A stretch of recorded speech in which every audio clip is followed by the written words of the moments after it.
Hello प्यारे बच्चों। I hope आप लोग ठीक होंगे। बच्चों, क्लास 10th का जो लास्ट लेक्चर तक हम लोग जो चैप्टर डन कर चुके हैं पॉलिनोमियल्स। अब जो बारी है बच्चों थर्ड चैप्टर को डिस्कस करने की। क्या है चैप्टर का नाम? Pair of linear equations in two variables. इसको डिस्कस करेंगे और इसके कॉन्सेप्ट डिस्कस करेंगे और इससे रिलेटेड जो एक्सरसाइज हैं उनके जो क्वेश्चंस हैं वो वन बाय वन सॉल्व करेंगे। तो चलो प्यारे बच्चों, सबसे पहले इसका कॉन्सेप्ट सीखते हैं कि what is pair of linear equation in two variable. तो थोड़ी सी बात समझते हैं जो ज़्यादा अच्छे से समझ में आएगी बात। बच्चों, अगर मैं आपसे कहूँ सपोज दैट 3x लिखा है, 3x लिखा है, तो बच्चों मैं आपसे पूछ रहा हूँ कि आप बता सकते हो ये क्या है? आप कहोगे सर यहाँ पे एक वेरिएबल लिखा हुआ है, एक कांस्टेंट लिखा हुआ। हाँ, तो मैं कहूँगा ये बात बिल्कुल करेक्ट है। अब एक बात बताओ बच्चों, अगर मैं आपसे कहूँ कि प्रीवियस चैप्टर जस्ट पढ़ के आए हो इससे पहले पॉलिनोमियल्स, तो मैं आपसे पूछने लगूँ बच्चों विच टाइप ऑफ पॉलिनोमियल, तो आप कहोगे सर ये लीनियर पॉलिनोमियल है बेसिस ऑन डिग्री। अब ये लीनियर पॉलिनोमियल है तो अगर मेरा मन करे बच्चे कि इसके इक्वल में कुछ ऐसे, मैं सोच रहा हूँ कि इक्वल टू जीरो कर दूँ। अब आप देखोगे इस बात को कि सर ये अब ये लीनियर पॉलिनोमियल नहीं रहा, तो फिर क्या है? लीनियर इक्वेशन बन गई है। क्या बन गई है? Linear equation in one variable. क्यों? क्योंकि वेरिएबल कितना है? एक ही तो है। तो क्या बन गया बच्चों ये? Linear equation in one variable. यानी इक्वल टू में अगर कुछ गिवन है तो अब ये आपका इक्वेशंस का या इक्वेशन का एक टाइप, एक फॉर्म बन चुका है। अगर मैं इस इक्वल्स टू पे ऐसे ढक लूं तो आप कहोगे सर ये लीनियर पॉलिनोमियल है। तो देख लो बच्चों, लीनियर पॉलिनोमियल से लीनियर इक्वेशन तक की वन वेरिएबल में जर्नी कैसी रही, आई होप आपको समझ में आई होगी। अब अब बात ये भी तो पूछ सकते हो कि सर लीनियर क्या है? लीनियर तो आपको मैं बताऊंगा इस बात को कि बच्चे लीनियर का मतलब होता है कि अगर मैं बात करूँ सिंपल सी कि ये जो वेरिएबल लिखा है इस वेरिएबल की मैक्सिमम डिग्री कितनी है, तो आप कहोगे सर इसकी जो मैक्सिमम डिग्री है ना वो वन। तो ध्यान रखना बच्चों कि लीनियर का मतलब होता है कि ऐसा कोई पॉलिनोमियल हो या इक्वेशन हो, each and every variable have maximum degree one. बात समझ में बच्चों? तो ये बात अगर अच्छे से समझ आई तो आगे की देखिए बात। अगर मैं बच्चों इस तरीके से लिख दूं 3x plus Y equals to zero. अब इस बात को आप देखोगे कि सर लीनियर जैसा तो पहले कुछ है, अब लीनियर पॉलिनोमियल है या इक्वेशन है, ये डिसाइड क्या करता है सर? इक्वल्स टू में कुछ गिवन है क्या? आप देखोगे हाँ, अब इक्वल टू में कुछ गिवन है तो आपने कहा कि सर ये लीनियर इक्वेशन है। अब लीनियर इक्वेशन है तो आप देखिए बच्चों one two, how many variables? Two variables.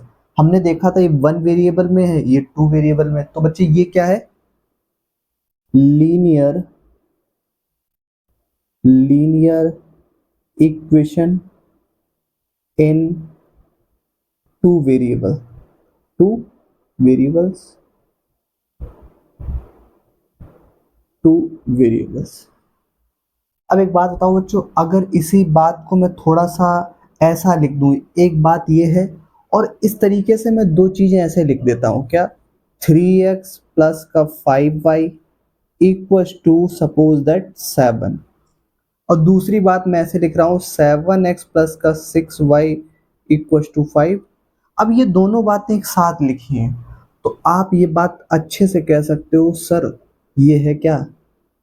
Pair pair of pair of linear linear equation equations in two variable. तो आई होप बच्चों समझ में आई होगी कि लीनियर पॉलिनोमियल से लीनियर इक्वेशन से हमने linear equation in two variable देखा, ये वन वेरिएबल और टू वेरिएबल्स के ही कॉम्बिनेशन। अगर सपोज दो आपका पेयर ऑफ लीनियर इक्वेशंस आ जाती है इन टू वेरिएबल, तो उनको क्या कहते थे? पेयर ऑफ लीनियर इक्वेशन हो गई ना भाई, वन टू दोनों एक साथ में लिखी तो pair of linear equation in two variable हो गया। अगर बच्चे ये बात आपको समझ में आ चुकी है कि एक्चुअल में इस चैप्टर में जो लिखा आपका पूरी हेडिंग है कि pair of linear equation in two variables का मीनिंग क्या है, तो अब हम जो डिफरेंट टाइप की pair of linear equations in two variables हैं उनको कैसे सॉल्व किया जाता है, या मैं ये कहूँ कि what is the solution of this polynomial, या how to solve this pair of linear equation. अब एक बात मैं आपसे कहना चाह रहा हूं बच्चों, ध्यान देना। ये लिखा है बच्चों, suppose that x plus Y is equal to 7। अब आपसे मैं पूछ रहा हूं बच्चों कि what is the solution of this linear equation in two variable. तो आप ये कहोगे कि सर आप ये कहना चाह रहे हो कि x और y की वो वैल्यूज यहाँ पे मैं पुट कर दूं, जो राइट हैंड साइड पे अगर 7 आ रहा है तो लेफ्ट हैंड साइड पे भी 7 आना चाहिए, वही तो इसकी सॉल्यूशन होंगे। Solution of linear equation in two variable क्या होगा कि वो वैल्यूज जो x और y की प्लेस पे मैं डालूं, और अगर इधर 7 है तो इधर भी 7 होना चाहिए, यानी लेफ्ट हैंड साइड और राइट हैंड साइड दोनों इक्वल आनी चाहिए। अगर वो इक्वल आ गई तो समझ जाऊंगा कि ये जो x एंड y की वैल्यूज हैं, this is a solution of this. तो आई होप आपको समझ में। जैसे सपोज बच्चों कि मैंने सोचा कि ऐसा है कि x की वैल्यू 0 रही होगी, तो कोई बच्चा कहता है y की वैल्यू 7 रही होगी। बताओ इन दोनों को सॉल्व करूंगा बच्चों, कितना आएगा? 7 ही तो आएगा। और राइट हैंड साइड पे कितना चल रहा है? 7। यानी x की वैल्यू 0, y की value 7। This is the solution of this linear equation two variable. तो आई होप बात समझ में आ रही है बच्चों। अब इसी बात को अभी तक हम जो 9th लेवल पर सीख के आए हैं, वो बच्चों हम सीख के आए linear equation in two variables. अब जो 10th की जर्नी हमारी होगी वो pair of linear equation in two variable पर डिपेंड होगी। ठीक है, तो बच्चों इसको कैसे कैसे सॉल्व करना है, कौन कौन से मेथड्स का यूज करना है, तो सबसे पहला जो मेथड आपका यूज करूंगा मैं, वो ग्राफिकल मेथड यूज करूंगा। ग्राफिकल मेथड के थ्रू किसी linear equation, pair of linear equation का सॉल्यूशन कैसे फाइंड आउट किया हो जाता है, ये देखेंगे बच्चों।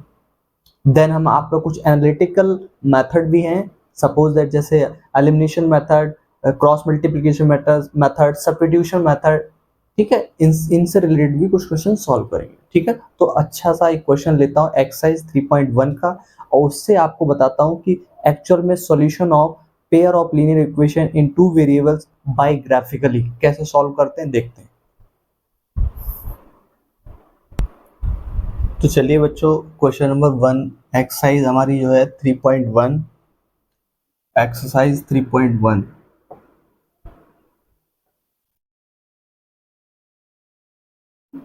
का very first question, first part discuss कर रहा हूँ। क्वेश्चन फर्स्ट क्या कह रहा है बच्चों? कह रहा है form the pair of linear equation in the following problem. ये कोई एक आपका वर्ड प्रॉब्लम गिवन है, इससे आपका pair of linear equation form कीजिए, और कह रहा है and find their solutions graphically, और ग्राफिकली इनके सॉल्यूशन भी फाइंड आउट कीजिए। तो चलिए बच्चों, उस क्वेश्चन को आपका रीड करते हैं और इसके अकॉर्डिंग क्वेश्चन को सॉल्व करते हैं।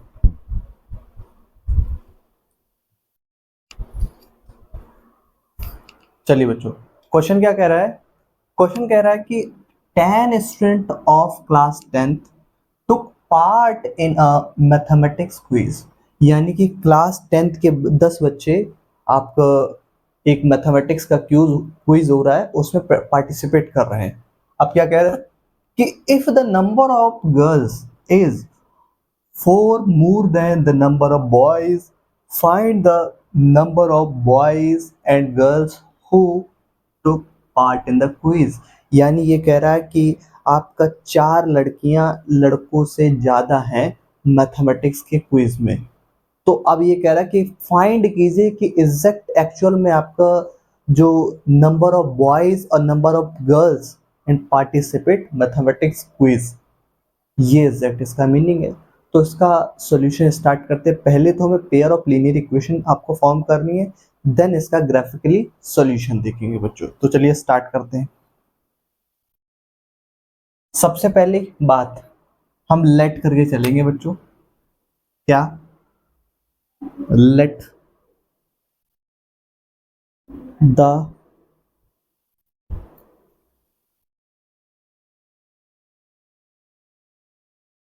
let the total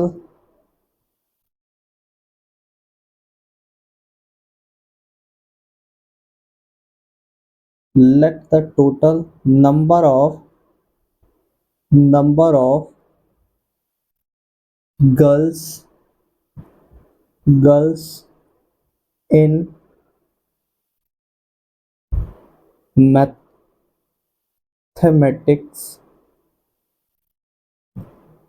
मैथमेटिक्स, या ये नहीं कहूँगा कि आप बोलेंगे ये आपका बच्चों क्या, let the total number of girls in class 10th, class 10th बच्चों कितनी हो जाएंगी, मैं लेट कर लिया ना x, मान लिया मैंने, and the total number of boys in class 10th कितना हो जाएगा बच्चों, y लेट कर देता। ठीक है, अब ये कह रहा है कि अकॉर्डिंग टू क्वेश्चन क्या, अभी ये तो मैंने माना है, लेट किया है। अब अकॉर्डिंग टू क्वेश्चन क्वेश्चन के अकॉर्डिंग क्या है, पहला कह रहा है कि टोटल 10 स्टूडेंट पार्टिसिपेट कर रहे हैं, क्लास 10th के टोटल 10 स्टूडेंट, यानी x प्लस वाई को मिलाकर ही तो 10 आए होंगे। x नंबर ऑफ गर्ल्स कुछ रही होंगी, नंबर ऑफ बॉयज रहे, उनको जब ऐड किया होगा तो मुझे टोटल कितने मिले होंगे, 10। लेकिन एक्चुअल अभी मुझे पता नहीं कि टोटल नंबर ऑफ गर्ल्स और बॉयज कितने, अभी तो बस वेरिएबल लेट किया। तो according to question x plus Y equal to बच्चों कितना, 10। तो बताओ बच्चों, ये pair of linear equation in two variable form हुआ फर्स्ट वाला, ऐसे सेकंड जब करूंगा तो pair of linear equation two variable हो जाएगा। तो बताइए, पहले हमने इक्वेशन फॉर्म कर ली, ठीक है, ये बात आपको समझ में आ गई है। ऐसे ही हम आपका ये इक्वेशन अब हमारी फर्स्ट हो गई। अब अकॉर्डिंग टू क्वेश्चन और चलते हैं, अगेन क्या क्वेश्चन कह रहा है, सेकंड वाली बात कह रहा है कि if the number of girls is 4 more than the number of boys, यानी कि 4 जो गर्ल्स है ना वो बॉयज से मोर है, ज्यादा है। कैसे? तो बताइए, अगर 4 लड़कियां लड़कों से ज्यादा हैं तो सिंपल सी बात है ना कि x इक्वल टू 4 लड़कियां लड़कों से ज्यादा हैं, यानी x इक्वल टू कितना होगा, y प्लस 4, जितने लड़के थे ना उनसे 4 गर्ल्स ज्यादा है। तो बताओ ये बनेगी ना कंडीशन। अब इस y को इधर ले आओ बच्चों, तो क्या हो जाएगा, x minus Y equal to 4। बताइए, सेकंड आपका लीनियर इक्वेशन बना ली मैंने। अब आप देख लो बच्चों, फर्स्ट एंड सेकंड दो लीनियर इक्वेशंस बन चुके हैं। अब हमें क्या करना है कि इनको सबसे पहले कि इनकी कोऑर्डिनेट या इनके आपको सॉल्यूशंस फाइंड आउट कर ले। अगर सॉल्यूशन फाइंड आउट कर लूंगा फिर मैं ग्राफ पे इनको प्लॉट करूंगा, क्योंकि ग्राफिकली सॉल्यूशन चाहिए ना हमें। ठीक है, तो 1 बाई 1 एटलीस्ट आपको किसी भी आपका pair of linear equation two variable को लीजिए और एटलीस्ट आपका 3 वैल्यूज निकाल लो उसकी, एक्स एंड वाई की, एटलीस्ट 3, क्योंकि सर और भी ज्यादा होती हैं। तो मैं कहूंगा बच्चों, infinitely many solution of any pair of linear equation या आपका linear equation two variables, infinitely many solution होते हैं। बताइए, एक्स की मैं डिफरेंट डिफरेंट वैल्यू जितनी सोचूंगा वाई की भी तो डिफरेंट डिफरेंट सोच सकता हूँ, उनका आपका एडिशन कितना आना चाहिए, 10 आना चाहिए। ऐसी बहुत सारी मैं वैल्यूज सोच सकता हूँ। तो बताइए, इनफाइनाइट इसके सॉल्यूशन होंगे ना एक्स एंड वाई के, इस इक्वेशन के। तो बिल्कुल बात समझ में आ गई है। अब मैं इक्वेशन फर्स्ट लेता हूँ, इसके कुछ सॉल्यूशन फाइंड आउट करता हूँ। ध्यान देना, कैसे करोगे बच्चों, फर्स्ट वाले इक्वेशन को यहां से देखना बच्चों, अगर मैं x इक्वल टू निकाल, x देखो, x तो अब ये बात ये नहीं कि आपने x इक्वल टू ही क्यों किया आप कहोगे सर वाई इक्वल टू भी कर सकता हूँ, मैंने कहा हाँ, किसी की वैल्यू। तो X equal to find out कर रहा हूँ, तो बताइए क्या होगा, 10 माइनस का वाई हो जाएगा। ठीक है, अब मैं वाई की वैल्यूज पुट कर रहा हूँ, एक्स की वैल्यूज मिलती जाएंगी। तो सपोज दैट मैंने वाई की वैल्यू बच्चों पहले पुट की मैंने 0, तो बताइए अगर y की वैल्यू यहाँ पे 0 डालूंगा तो x की वैल्यू कितनी आएगी। तो आप कहोगे sir x equal to 10 minus का 0, x इक्वल टू 10। तो बताओ x की वैल्यू वैल्यू कितनी आई है इसकी, x और y की 10 कॉमा 0 आ चुकी है। इसी टाइप से और देख लीजिए बच्चों, अगर सपोज y इक्वल टू मैं 1 पुट कर दूं, तो बताइए x इक्वल टू कितना आएगा। तो आप डायरेक्टली बता सकते हो, यहाँ पे y की वैल्यू अगर 1 डालूंगा तो x की वैल्यू कितनी आएगी 9, यानी ये आ गए हमारे क्या 9 कॉमा 1। अगर सपोज y की वैल्यू बच्चों मैं 2 डाल दूं, यहाँ पे 2 पुट कर देता हूँ, तो बताइए x की वैल्यू कितनी आ जाएगी 8 आ जाएगी, यानी कितना 8 कॉमा 2, 8 कॉमा 2। ये आपका आंसर्स आ गए। अब ये अगर आंसर आ गए तो बताओ इस बात को, अब अगर ये देखो पहली इक्वेशन के हेल्प से मैंने आपका कुछ आपका सॉल्यूशन देखो 1 2 3, ये सॉल्यूशन है इस इक्वेशन का। देखो जरा यहाँ पे पुट करो, इधर अगर 10 है तो इधर भी 10 आ रहा होगा। ये इक्वेशन इस इक्वेशन के सॉल्यूशन है। इस वैल्यू को अगर मैं यहाँ पे पुट करता हूँ तो राइट हैंड साइड पे 10 है तो लेफ्ट हैंड साइड पे भी 10 आ रहा होगा। ठीक है, यहाँ पे देखो बच्चों ये जो वैल्यू दिख रही है आपको, इस वैल्यू को अगर मैं इधर पुट करूंगा तो इधर 10 है तो इधर भी 10 आएगा। तो ये बताओ ये सॉल्यूशन हो गए इस इक्वेशन के। ऐसे ही मैं आप सेकेंड इक्वेशन के, ये फर्स्ट इक्वेशन के सॉल्यूशन है फर्स्ट वाली के, सेकंड के फाइंड आउट कर लीजिए बच्चों सेकंड इक्वेशन के। तो सेकंड इक्वेशन को कैसे, अब आपने सर यहाँ पे x equal to find out किया था, क्या मैं यहाँ y इक्वल टू कुछ निकाल सकता हूँ, y की वैल्यू निकाल सकता हूँ। तो देखो जरा y इक्वल टू कर लीजिए, कोई बात नहीं। तो देखो y को मैं उधर ले जाऊंगा और x को 4 को इधर लाऊंगा, तो बताइए क्या हो जाएगा, y इक्वल टू क्या हो जाएगा बच्चों x माइनस का 4। अब बताओ यहाँ पे x की डिफरेंट डिफरेंट वैल्यूज डालता जाऊंगा, y की वैल्यू मिलती जाएगी। तो मेरा मन कर रहा है कि मैं x की वैल्यू डाल लेता हूँ बच्चों कितनी 3। तो बताइए x की वैल्यू को 3 यहाँ पुट करूंगा तो y की वैल्यू कितनी आ रही होगी, देखना बच्चों।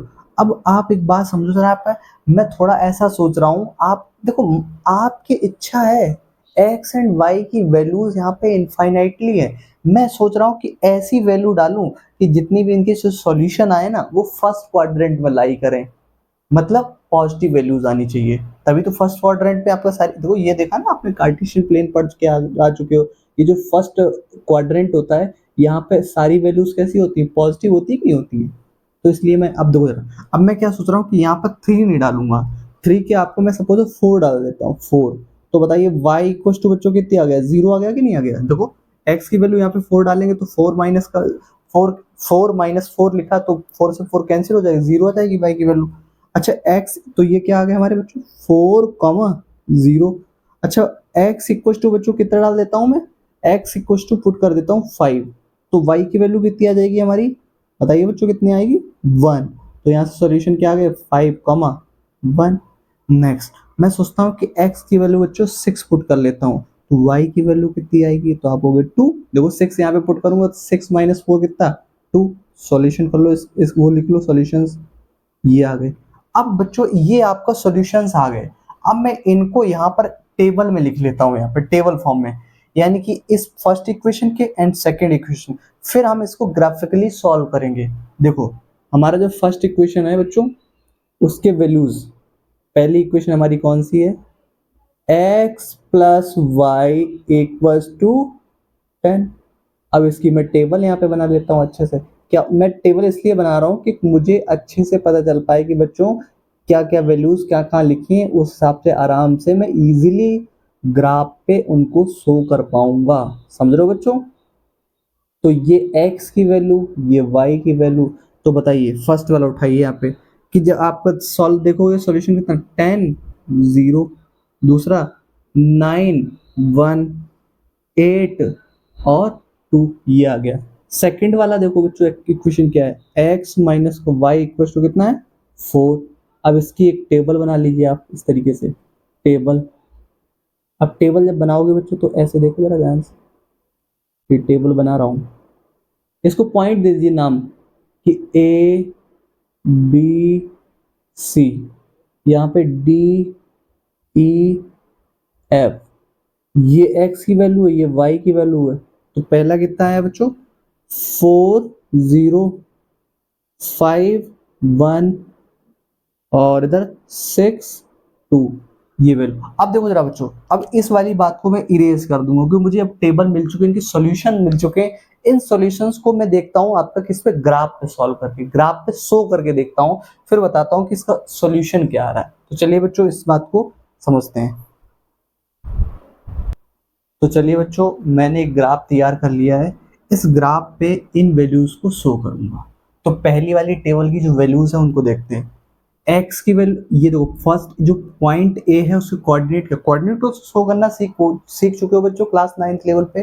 तो देखिए इस पॉइंट ए के कोऑर्डिनेट आपका शो करता हूँ 10,0। अच्छा 10,0 कहाँ पे होगा बच्चों, तो सिंपल से आई, एक्स एक्सिस पे कितना आपका 10 कवर किया और वाई एक्सिस पे 0, तो एग्जैक्टली यहीं पे तो होगा ये जो पॉइंट ए होगा वो यहाँ पे होगा।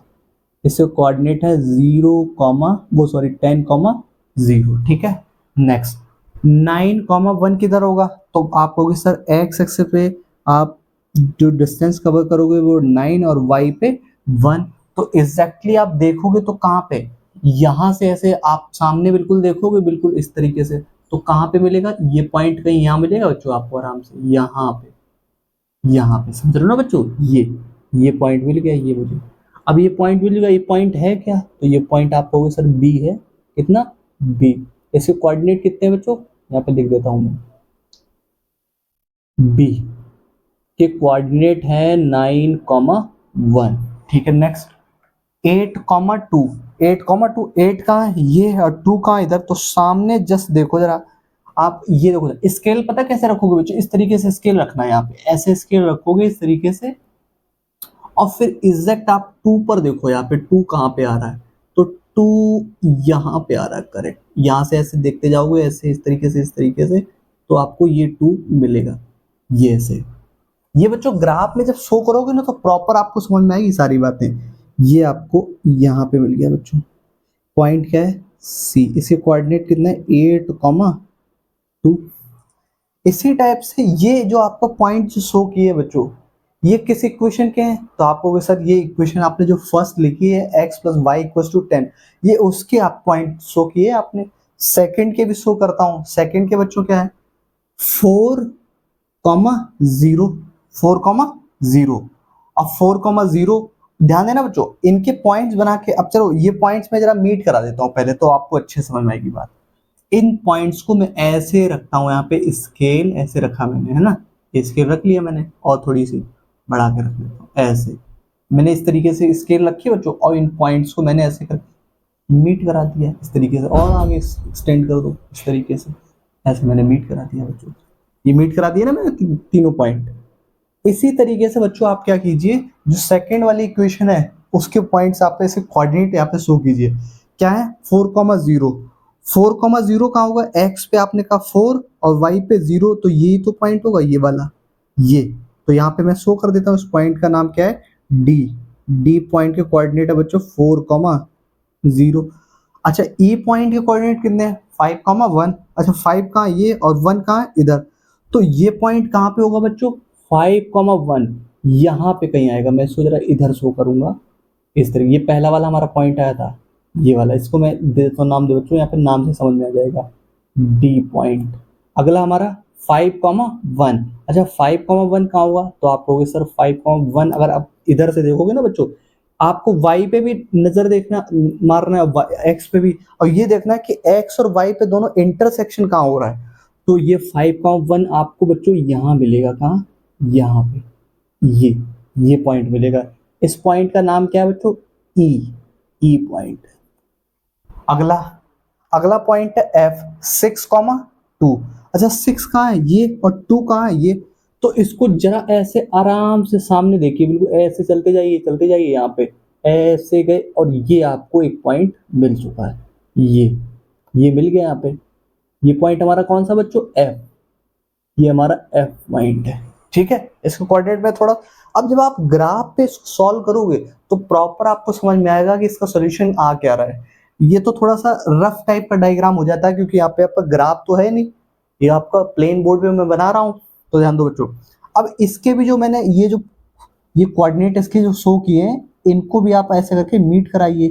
अब ध्यान देना बच्चों, अब आप जरा ध्यान समझना कि थोड़ा सा ऐसा लग रहा होगा अप्स एंड डाउन आ रहे हैं, तो एग्जैक्ट मैंने क्या कहा है कि जब आप उसमें सॉल्व करोगे ना, तो आपको बहुत क्लियरली समझ में आ रहा होगा कि इसके सॉल्यूशंस, आपका ये जो पॉइंट्स हैं वो स्ट्रेट लाइन बना रहे हो। एक बार इनको फर्दर आप देख लेते हैं। कितना 5,1, 5,1 इधर चलोगे ऐसे ऐसे इस तरीके से, यहाँ पे गए बच्चे, यहाँ पे ये हमारा पॉइंट मिला, ये पॉइंट, ये वाला, ठीक है। वैसे 2,6, 2,6 देखोगे बच्चों तो ये मिलेगा आपको 2,6, 2,6 ये मिल गया बच्चों, ठीक है। तो अब इनको देख लो, ये पॉइंट हमारा कौन सा है, ये ई है और ये एफ है। अब इनको मीट करा दो ऐसे करके, ऐसे पकड़ो स्केल ऐसे इस तरीके से, और इनको मीट करा दीजिए ऐसे इस तरीके से, मीट करा दिया। अब ध्यान देना बच्चों, बहुत इजीली समझ में आ जाएगी सारी बातें। अब आप आराम से जब देखोगे बच्चों ग्राफ में, इसमें ग्राफ में, तो आप ये देख सकते हो कि जो इंटरसेक्शन जहां हो रहा है इन दोनों लाइंस का, ये वाली जो हमारी लाइन थी वो किस इक्वेशन के लिए थे, x plus Y equal to 10 के लिए, और ये वाली x minus Y equal to किसके लिए बच्चों, 4 के लिए। अब दोनों का जो इंटरसेक्शन पॉइंट मिल रहा है वो बच्चों उसके कोऑर्डिनेट क्या है, तो आप अच्छे से देख पा रहे हो बच्चों, ये इसके कोऑर्डिनेट आ रहे हैं 7,3, 7,3। देखो जरा अच्छे से, जब ग्राफ में आप इसका सॉल्यूशन करोगे तो बहुत अच्छे से क्लियर होगा कि एग्जैक्ट इंटरसेक्शन पॉइंट मिल कर रहा है। ये थोड़ा सा रफ फिगर समझ के चलिए बच्चों, क्योंकि मैं आपका कहीं ना कहीं उस पर नहीं शो कर रहा हूँ ग्राफ पे, तो ग्राफ पे प्रॉपर लाइंस होती हैं, तो वहां पे आराम से आप शो कर सकते हो। तो ये जो सोल्यूशन आया बच्चों, एक्स कॉमा वाई के जो कोऑर्डिनेट आए हैं, यानी एक्स और वाई के जो सॉल्यूशंस आए हैं, आप देखो बच्चों एक्स और वाई के जो सॉल्यूशन आए हैं, क्या सॉल्यूशन आए हैं हमारे 7,3। अब ये जो सॉल्यूशन आए हैं, अब आप देखिए बच्चों, दो इक्वेशन थी फर्स्ट एंड सेकंड। अब अगर ये दोनों आपका उन दोनों इक्वेशंस को सेटिस्फाई कर रहे हैं, definitely this is the solution of this. तो देखिए बच्चों, पहली बात, पहली इक्वेशन देखिए, अगर मैं 7 और 3 को वहां पुट करता हूं x प्लस वाई की प्लेस पे, x प्लेस पे 7 और y की प्लेस पे 3, तो बताइए इधर अगर 10 है तो इधर भी तो 10 आ रहा है, तो सेटिस्फाई किया कि नहीं किया, हाँ बिल्कुल। नेक्स्ट, x 7,3 को अगर मैं इस वाली इक्वेशन में पुट करता हूँ तो x की वैल्यू कितनी है 7, y की वैल्यू 3, वहां पे पुट किया, तो बताइए बच्चों अगर राइट हैंड साइड पे 4 है तो लेफ्ट हैंड साइड पे 4 आ रहा है कि नहीं आ रहा, तो बिल्कुल 4 आ रहा है। तो आप अच्छे से जान गए बच्चों कि ये जो आपका 7,3 है, this is the solution of this question. तो ये पूरा इस क्वेश्चन का सॉल्यूशन था। इस क्वेश्चन में यही पूछा था, क्या कह रहा था कि the 10 student of class 10 took part in the mathematics quiz, if the number of girls is 4 more than the number of boys, find the number of boys and girls। तो बताइए बच्चों, अब बताओ, मैं अगर आपसे कहूं कि x y की वैल्यू ये आ गई, तो बताओ x किसको लेट करके चला था आपने, गर्ल्स को, तो बताओ टोटल नंबर ऑफ आपका कितनी गर्ल्स है जिसने आपको पार्टिसिपेट किया था मैथमेटिक्स क्विज में, तो आप कहोगे गर्ल्स कितनी है, तो total number of girls in class 10th कितनी होंगी बच्चों 7, और टोटल नंबर ऑफ बॉयज कितने हैं, तो बॉयज आप देख के बता सकते हो तुरंत कितने हैं बच्चों 3, कितने 3। तो ये आपका क्वेश्चन का सॉल्यूशन है। तो आई होप बच्चों ये आपको अच्छे से समझ में आया होगा कि कोई भी वर्ड प्रॉब्लम हो या डायरेक्ट आपका pair of linear equations given हो, तो हम उनको ग्राफिकली कैसे सॉल्व करते हैं। तो आपने एक बात अच्छे से समझी है कि आपने देखा कि दो इक्वेशंस को जब मैंने सॉल्व किया तो आपने देखा फर्स्ट लाइन सेकंड लाइन, अब दोनों लाइन आपका एक दूसरे से इंटरसेक्ट कर रही हैं, तो बताइए कैसी लाइंस बनी है, इंटरसेक्शन लाइन बनी कि नहीं, या इंटरसेक्टिंग लाइन बनी कि नहीं बनी, हाँ। तो आपने देखा ग्राफिकली आपका दिख गया, विजुलाइज कर लिया कि सॉल्यूशन यूनिक सॉल्यूशन आ रहा है। बताइए इस सॉल्यूशन के जैसा और कोई सॉल्यूशन इन दोनों लाइन के साथ मिल रहा है क्या, नहीं, आपने कहा यूनिक सॉल्यूशन है बिल्कुल। 7,3 एक यूनिक सॉल्यूशन में एक्सरसाइज हम चैप्टर स्टार्ट किया है, pair of linear equation in two variables, उसके एक्सरसाइज 1.1 जो 3.1 का क्वेश्चन नंबर जो 1 लिया है, उसको मैंने आपका एक मेथड था हमारा ग्राफिकली कैसे सॉल्व किया जाता है किसी भी पेयर ऑफ लीनियर इक्वेशन को, ये आई होप आपको बच्चों समझ में आया होगा। ठीक है बच्चों, तो इस टाइप के सिमिलर क्वेश्चंस आप अपने आप सॉल्यूशन करो उनके क्वेश्चंस के, और उन क्वेश्चंस को अगर कोई डाउट आता तो आप मुझे कमेंट सेक्शन में लिखना और उन क्वेश्चन को मैं सॉल्व कराऊंगा। ठीक है बच्चों, तो ध्यान रखना बच्चों, और जो आने वाले आपका जो लेक्चर्स हैं उसमें आपका इसके जो क्वेश्चंस हैं, जो उसके एनालिटिक मेथड्स हैं, वो डिस्कस करता रहूंगा। ठीक है बच्चों, तो आज के लिए इतना ही, नेक्स्ट लेक्चर में मुलाकात करता हूँ। Thank you.